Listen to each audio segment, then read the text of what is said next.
Hello. I was recently honored to give the keynote address for a wonderful organization in Seattle called NEST. It's an organization based on the virtual village model of aging in place.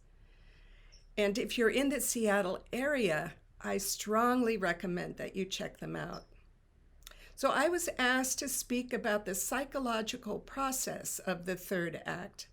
And I thought you, my third act community, might enjoy the presentation as well. So over the next several weeks, you will be receiving a portion of the talk in my regular emails to you. I hope you enjoy them. Let me start by saying we are all pioneers in aging. Yes, pioneers, because this is the first time in human history that so many of us have been alive for so long with relatively good health and comparatively good wealth. What is a pioneer? Well, the dictionary says it's someone who is first to explore or settle a new country or territory. I believe that our third act is located in a new psychological country, and we, here in this time, can decide how we want this new country to look and feel. But what is the third act? My years of experience working with hundreds of people tells me that the third act is a state of mind, not an age. Peggy Lee's famous lyric, "Is that all there is the background music for this phase. I've heard over and over again from my clients, and I experienced it personally when I started the third act 13 years ago, that there is something more, something else I am meant to do. They'd tell me, my family is pretty much launched and my career has grown, but it's not satisfying. There is something more that is left for me to do. This stage is not associated with a particular age, like 65, but has a feeling of agitation or nudging for something that is waiting for us. We have had wise elders point us in the right direction, but not many. Erik Erikson, in his theory of psychological development, talked about the task for this time of life is to be generative. If we fail, we run the risk of facing stagnation. We have Angeles Arrien, the great anthropologist and teacher, show us how aging can be an opportunity to continue to grow and deepen.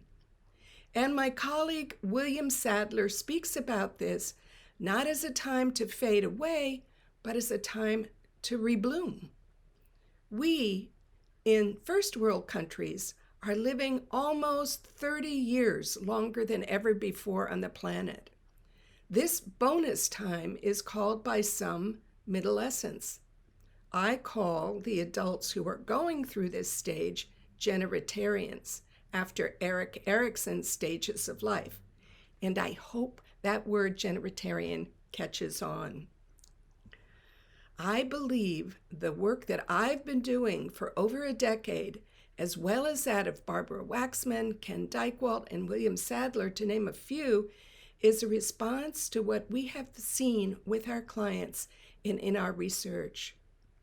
Much like adolescence became a new developmental stage for teenagers 100 years ago, we elders are now a part of a new adult developmental stage. Again, I say we are pioneers. In the past, we just didn't live this long. We thought, and it was our experience, that you worked hard and raised a family, and then maybe you lived a few more years, and then you died. So we've had very few directionals or models for living longer successfully. We didn't have this third act option until recently. Now we have many more role models. It's the post-World War II generation who are looking at a life that is much different from their parents and grandparents. We are leading the way. once again challenging and changing the status quo.